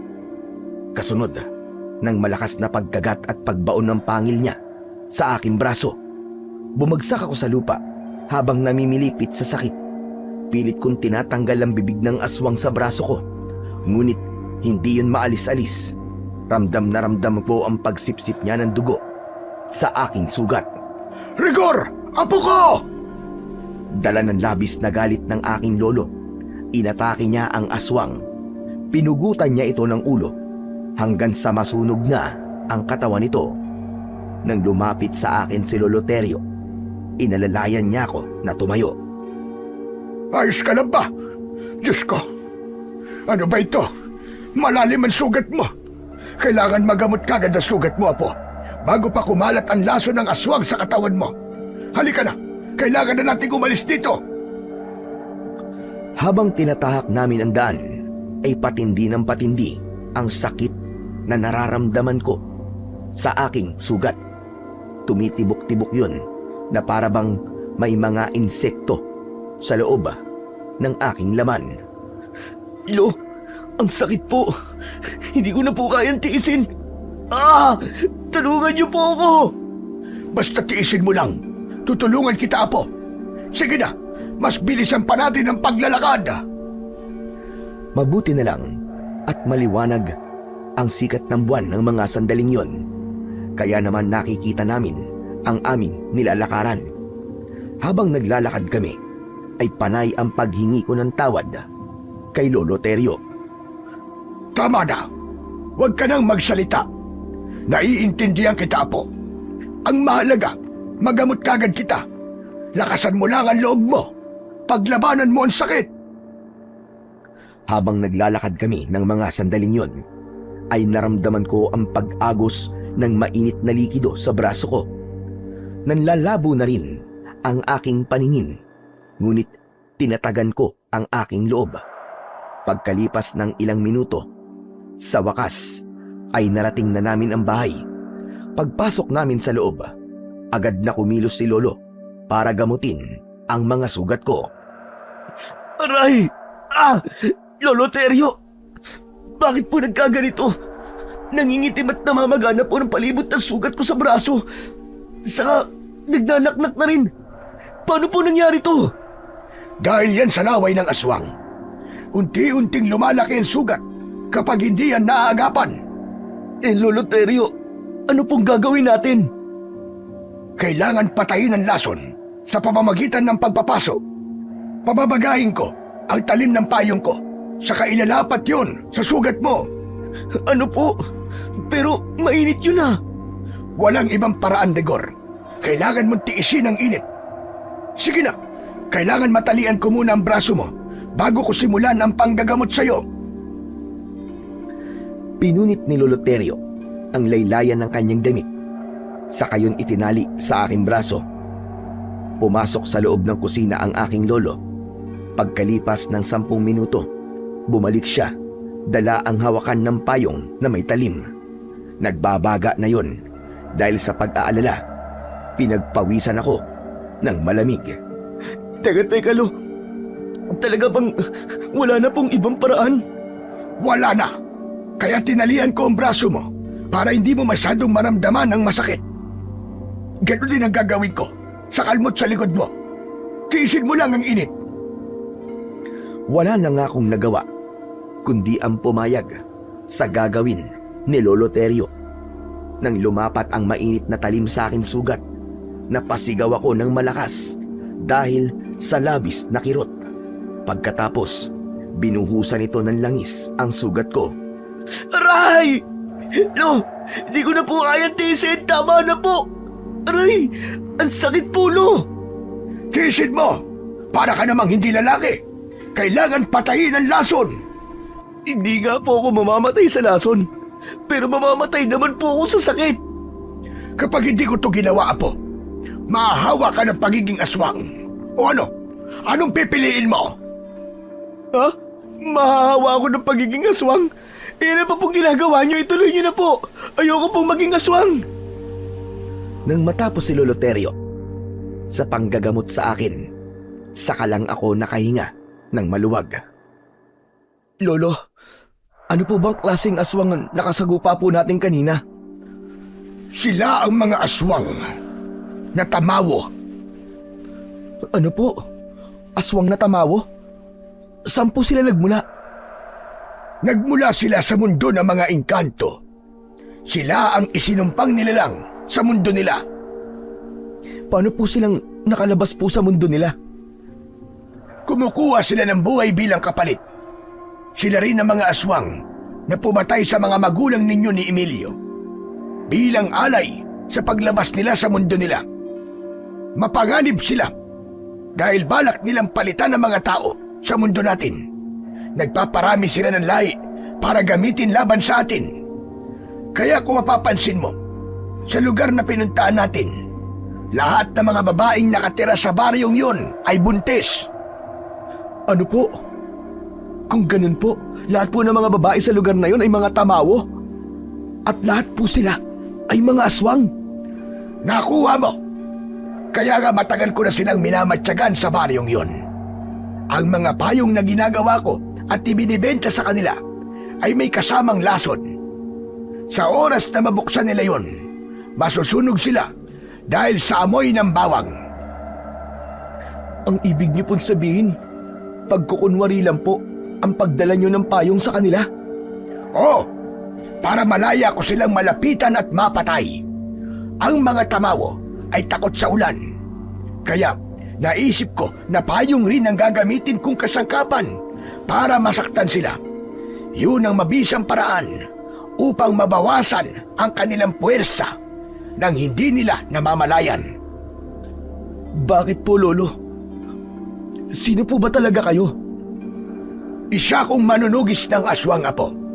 Kaya tuwing gabi, umaalis ako para protektahan ang mga tao. Nagkamali po pala talaga ako ng pag-aakala sa inyo, Lolo Terio. Huwag mo nang isipin yun na po.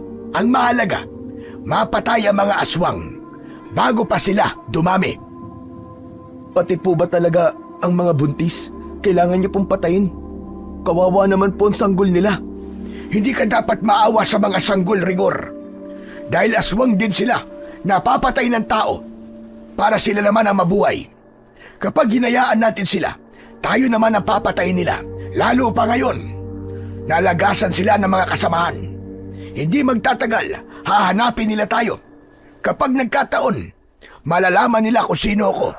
Mapapahamak ang lahat ng taga rito. Nang mga sandaling yun, naramdaman ko ang matinding takot. Lalo na nang makita ko ang pag-aalala sa muka ni Lolo Terio. Sa palagay ko, panahon na para ipasa sa iyo ang sandatang ito, Rigor. Isa itong agimat na payong na kayang tapatan ang lakas ng mga aswang na tamawo. Teka, bakit niyo po ipapasa sa akin ang payong? Nakita mo naman kanina, di ba? Masyado na akong mahina para lumaban sa kanila. Hindi ko na kayang sabayan pa ang kanilang lakas. At kung nagkamali ako kanina, baka pati ikaw ay hindi ko na nailigtas at napahama ka pa, Apo. Kailangan ko ang tulong mo. Sa tingin ko, mas malakas na ngayon ang puwersa nila. Pero bakit po ako? Dahil ikaw lang ang nakita kong karapat-dapat na gumamit nito. May kakayahan kang lumaban sa kanila dahil marunong ka nang makipaglaban gamit ang payong. Isa pa, malakas pa ang katawan mo. Wala na akong ibang maaasahan kundi ikaw, Apo. Pero Lo, wala po akong sapat na kaalaman pagdating po sa pakikipaglaban. Kapag hawak mo na ang agimat na payong, bawat sandali na mahawakan mo ang kanyang hawakan, magkakaroon ka ng kasanayan. Unti-unti kang matututo, kaya huwag kang mag-alala. Pero paano po? Sasabayan mo lang ang paggalaw ng payong sa ere. Kapag gamit mo ito, kagaya mo, ganyan din ang naramdaman ko nung una kong mahawa ka nito at matanggap.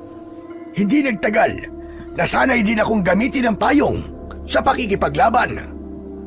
Pero Lolo Teryo, Sinabi ko na nga sa iyo, huwag kang mag-alala. Dahil kasama mo ako, Apo, sa laban na ito. sigurado po ba kayong kaya kong gamitin to?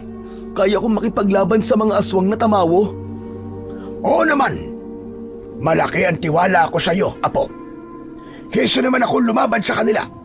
Nakita mo naman, di ba? Muntik na akong matalo ng aswang. Sige na nga po. Tutulungan ko po kayo. Patawarin mo ko, Apo. Kung hindi ko kagad ipinagtapat sa inyo ang buong katotohanan, hinayaan kita na aswang ang tingin mo sa akin. Hindi na sana nagkasakit ng orasyon na sanib ang Kuya Emilio mo. Paano po si Kuya Emilio? Hanggang ngayon po, aswang pa rin po ang tingin niya sa inyo. Magkakaroon din ako ng pagkakataong ipagtapat sa kanya ang buong katotohanan. Basta't tulungan mo lamang ako na mailigtas ang pinsan mo at ang mga tao sa baryong ito. Gagaling pa po ba si Kuya Emilio, Lolo Teryo? Oo naman, sa tulong ng dugo ng aswang na nakadikit sa talim ng hawakan ng payong. Ang talim na ito ay kontra sa orasyon ng aswang. Kung ganun, gamutin na po natin siya. Hinaplos ni Lolo Teryo ang dugo sa talim ng hawakan ng payong. Pinagmasdan niya yon sa kanyang daliri. Pagkatapos ay nagtungo kami sa silid ni Kuya Emilio. Lolo, ano pong gagawin niyo sa dugo ng aswang? Magsasagawa tayo ng ritual. Ang dugo ang gagamitin ko para tanggalin ang sanib sa katawan ni Emilio. Sa pamamagitan nito, mapapalaya ko siya sa itim na kapangyarihan ng mga aswang na tamawo. Bakit po nagkaroon ng sanib na orasyon si Kuya Emilio? Dahil masama ang ugali ng pinsan mo. Ang tao na merong maitim na budi at walang galang sa matanda ang madaling kapitan ng kanilang orasyon. Kaya kapag tumagal pa siya sa ganyang kalagayan, magiging aswang na rin siya, kagaya ng mga tamawo. Habang nag-uusap kami, ay nilapitan namin ang nakasaradong silid ni Kuya Emilio. Pagbukas ko sa pinto, nagulat kami sa tumambad sa aming paningin. Mabuti naman at dumating na kayo. Sa wakas, mapapatay ko na kayo. Lolo, nakakapagsalita na po si Kuya Emilio pero bakit po siya nagkakaganyan? Hindi na siya si Emilio Rigor. Ang kausap natin ay ang pinuno ng mga aswang. Ginamit niya ang katawan ni Emilio para pagbantaan tayo. Magbabayad kayo. Hindi magtatagal. Mahanap ko na ang tirahan ninyo. Tumigil ka! Mahanap mo man ang tirahan namin. Sisiguraduhin kong mababawi ko ang apo ko sa'yo. Wala ka nang magagawa sa akin. Sa akin na siya. Sa akin lang ang katawan ng walang kwenta mong apo. Nagkakamali ka. Kahit sino o ano pa siya, apo ko pa rin siya. Mahal ko siya. Kaya hindi ko hahayaan na magtagumpay ka. Nagwala sa galit si Kuya Emilio habang umaangil ng malakas. Lolo, ano pong gagawin natin? Sundin mo lang ang mga sasabihin ko sa iyo, Apo. Gawin mo ang lahat para mailigtas ang Kuya Emilio mo. Ipalo mo sa kanya ang payong habang nagsasagawa ko ng ritual. At tandaan mo ang mga orasyon na bibigkasin ko. Pero Lo, baka po masaktan si Kuya Emilio eh. Sige na, gawin mo na! Anong gagawin niyo sa akin? Alisin niyo ang gapo sa mga kamay at pako! Isa pa, hindi niyo ko masasaktan sa naiisip niyong paraan! Kung hindi ka masasaktan, bakit bakas sa mukha mo ang takot? Rigor, sige na! Simulan mo na! Hindi pa ako nagsisimula ay biglang naputol ang tali sa kamay ni Kuya Emilio.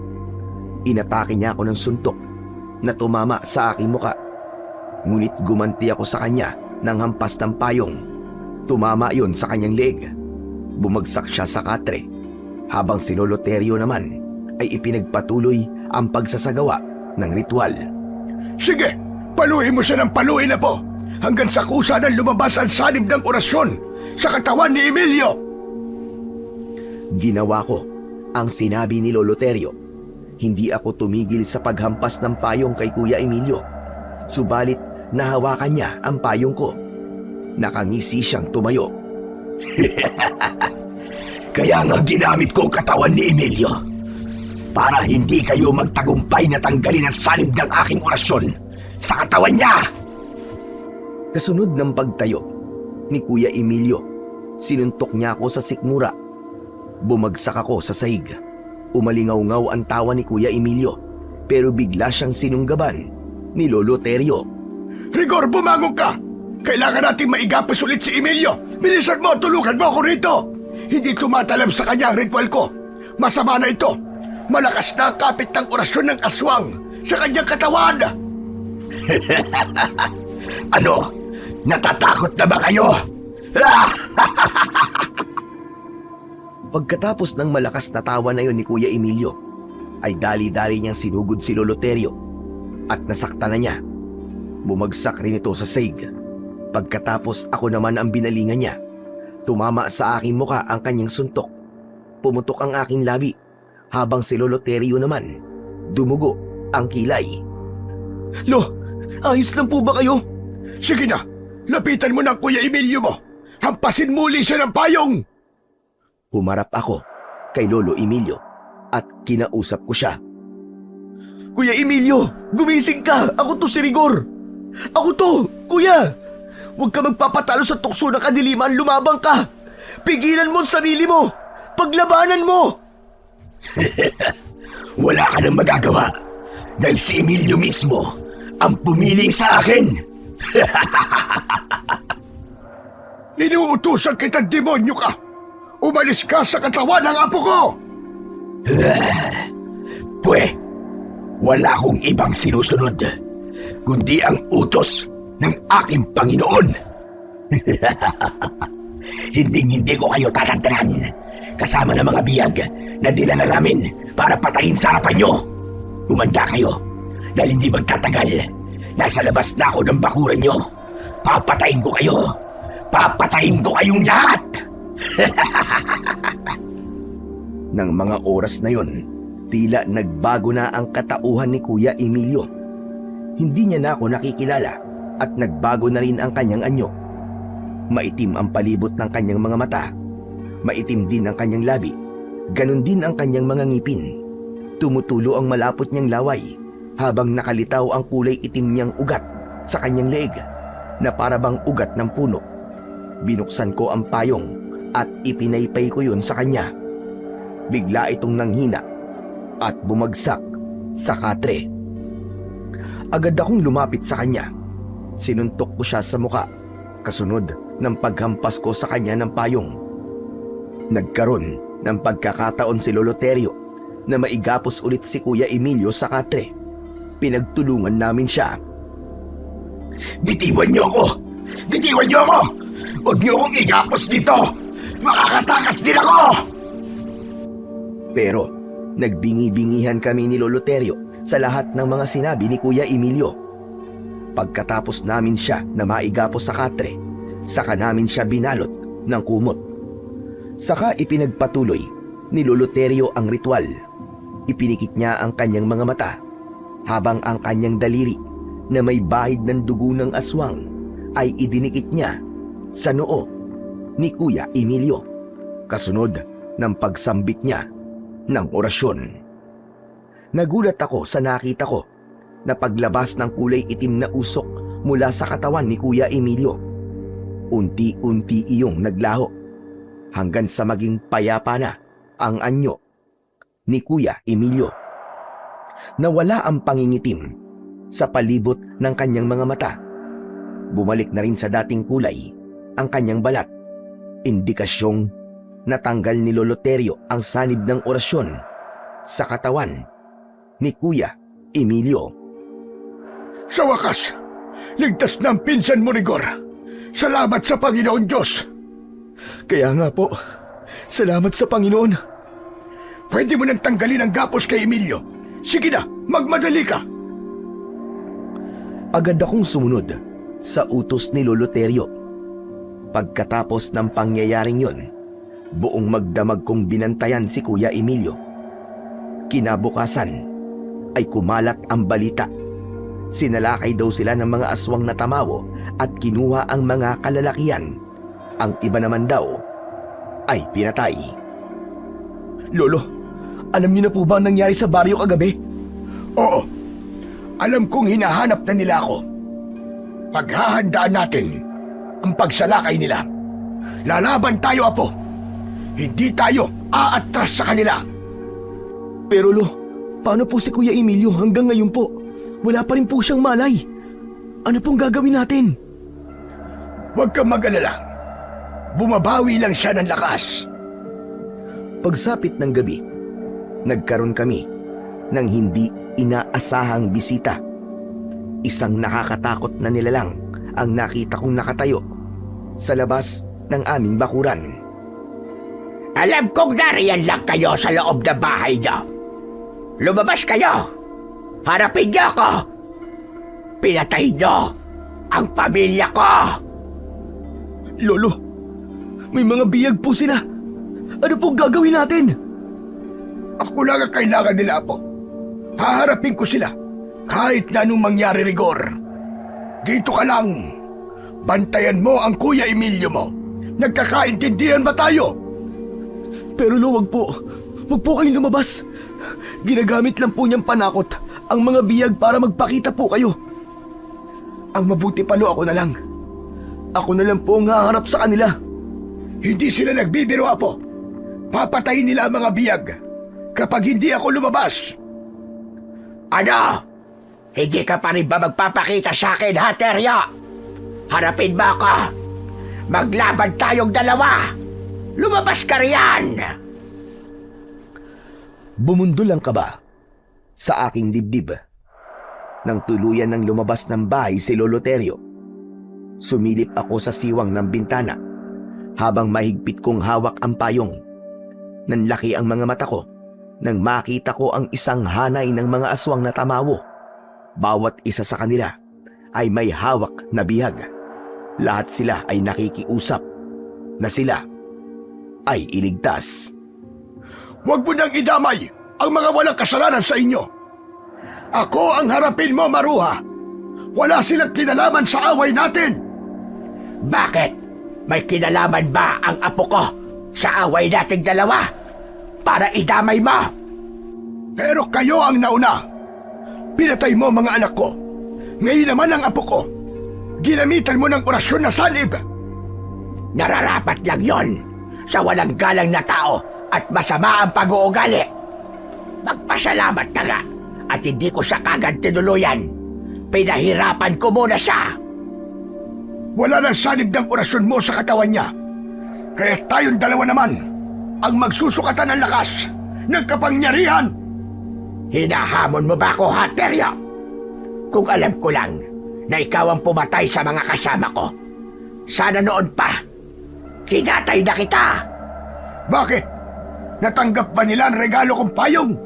Nasunog ba sila sa amoy ng bawang? Kung ganon, hayop ka. Ikaw nga ang may gawa nun. Ikaw nga ang pumatay sa kanila. Tumawa ng malakas si Lolo Terio. Inasar niya si Lola Maruha. Bumakas naman ang galit sa mukha ng pinuno ng mga aswang. Sumenyas ito sa mga alagad at sabay-sabay nilang kinagat sa liig ang mga biyag. Dala ng pag-aalala ko, tumalon kagad ako palabas sa bintana at agad na sumugod sa mga kalaban. Nilapitan ko ang mga aswang na tamawo. Binuksan ko ang payong at yun ang ginamit kong pananggalang laban sa mga kuko ng mga aswang. Kaya marami akong nailigtas na biyag. Ang talim mula sa hawakan ng payong ang ginamit ko na pansaksak sa mga kalaban ko. Mga hayop kayo! Tikman nyo ngayon ang lupit ng ganti ko! Bawat pagwasiwas ko ng talim sa ere, tumatama yon sa katawan ng mga aswang. Bumabagsak ang mga ito sa lupa, habang si Lolo Terio naman ay abala na rin sa pakikipaglaban. Sige, mga alagad! Patayin silang lahat! Wala kayong paliligtasin! Nakita kong bumagsak sa lupa si Lolo Terio. Lolo, bumangon ka! Lumaban ka! Huwag kang susuko! Sa muli kong paglingon sa kinaroroonan ni Lola Marua, mabilis siyang nakalapit sa akin sa pamamagitan ng pagtalon. Sinakal niya ako sa leeg at pilit na inaagaw ang hawak kong payong. Ibigay mo sa akin yan! Akin na sa datang yan! Sige, hawakan mo! Kunin mo! Sayong-sayo na! Aray! Aray ko! Bakit mainit? Ano ito? Anong meron sa payong na ito? O ano? Napaso ka no? Tanga! Hindi mo mahawakan yan! Kampun ka kasi ng kadiliman! Umikot ako at siniko ko ang kanyang muka. Nabitiwan niya ang braso ko, sabay sipa ko sa kanyang sikmura. Kasunod ng pagsaksak ko ng dulo ng payong sa kanyang dibdib. Pinaikot-ikot ko pa yun at pinagdiinan ng gusto hanggang sa bumulwak ang dugo mula sa kanyang sugat. Pagbunot ko, sinundan ko pa yon ng pagtarak ng talim ng payong sa kanyang leeg. Nagkikikisay siyang umatras papalayo sa akin habang pigil ng kanyang palad ang bumubulwak na dugo mula sa kanyang mga sugat. Hayop kang demonyo kang matandang aswang ka! Unti-unti kang mamamatay at mauubusan ng dugo. May lasom din ang langis na inilagay sa dulo ng payong, kaya mararanasan mo ang sakit na naramdaman ng mga biktima mo. Ngayon naman, pagmasdan mo rin kung paano ko uubusin ang mga alagad mo sa harapan mo! Sa kabila ng walang tigil na pag-agos ng dugo sa leeg ng aswang na si Lola Marua, nagawa niya akong sakalin, maigpit na maigpit hanggang sa hindi na ako makahinga. Ang hindi niya alam, dahan-dahan ko nang hinugot ang hawakan ng payong at ubod lakas ko yung itinarak sa kanyang sintido. Mamatay ka na! Hindi! Hindi maaari! Mula sa aking harapan, nasunog at sumabog ang kanyang katawan. Kumalat ang kanyang abo sa lupa. Ganon din ang mga alagad niya na pinatay lahat ni Lolo Terio. Habol ang hininga na napatingin kami sa paligid. Ang mga bihag kanina na kinagat ng mga aswang ay ginamot namin ni Lolo. Sobra silang nagpapasalamat sa aming ginawang pagliligtas sa kanilang buhay. Nang mga sandaling yon, wala kaming kaalam-alam na ang lahat ng yon ay nasaksihan pala ni Kuya Emilio. Pagdating namin sa gawi niya, ay napansin namin ang luha sa kanyang mga mata. Nagkatinginan kami ni Lolo Terio. Kuya Emilio, kumusta na ang pakiramdam mo? Ayos na ako, Rigor. Ayos na. Hindi lumapit si Lolo Terio, pero si Kuya Emilio, lumapit siya kay Lolo Terio bilang pagpapakita ng kababaang loob. Lo, patawarin niyo po ako. Masyado po ako nagpadala sa galit. Hindi ko po naisip ang nararamdaman niyo. Patawarin niyo po ako, Lo. Nagkamali ako sa panguhusga sa inyo. Patawad! Emilio, pinatatawad na kita. Nagkamali rin naman ako. Patawarin mo rin ako sa aking mga nagawang kasalanan. Hinayaan kong isipin niyo na aswang ako. Matagal kong sinisi ang akin sarili sa nangyari sa mga magulang ninyo. Kaya bilang parusa ko sa sarili ko, tinanggap ko ang galit mo, Emilio. Para kahit papano, mapagbayaran ko ang kasalanan ko sa inyo dahil hindi ko nagawang mailigtas ang inyong mga magulang. Saka ko lamang din naintindihan kung bakit hindi nagpaliwanag sa amin si Lolo Terio. Yun ang paraan niya para mabawasan ang sakit ng pagkawala ng kanyang mga anak. Naunawaan ni Kuya Emilio ang kanyang pagkakamali at pinagsisihan ang nagawang kasalanan. Sa kasalukuyan po, isa na siyang pari At ako naman po ay isang pulis na nakadistino dito sa Maynila. Hanggang dito na lang po ang sulat ko. Maraming salamat po sa inyong pakikinig.